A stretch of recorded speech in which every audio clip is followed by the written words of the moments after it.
S'il y a un domaine dans lequel il devient difficile de différencier chrétien et païen, c'est le domaine de la louange, le domaine de la musique. Frères et sœurs, être un adorateur, c'est être distinct de ceux qui ne sont pas chrétiens.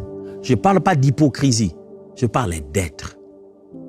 Je ne suis pas en train de dire, ah pasteur, est-ce que parce qu'on a commis un péché au niveau de sa vie, on n'est plus... Je n'ai pas en train de dire ça. Le Seigneur nous accorde ce pardon gratuitement. Mais nous accorde surtout de nous relever, de continuer à marcher dans la crainte de Dieu. Ça ne marchera pas s'il n'y a pas la crainte de Dieu.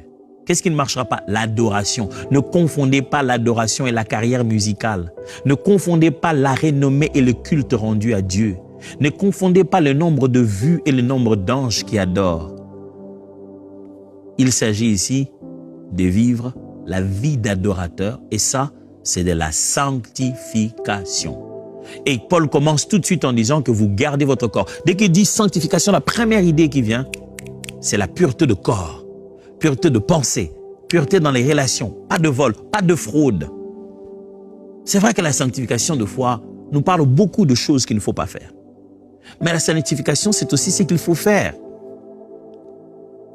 C'est aussi la manière dont nous devons vivre, avec amour, avec douceur. Vous devez vivre dans la sanctification. Parce que la sanctification, ce n'est pas juste dire non au monde. Non, c'est aussi dire oui à Jésus.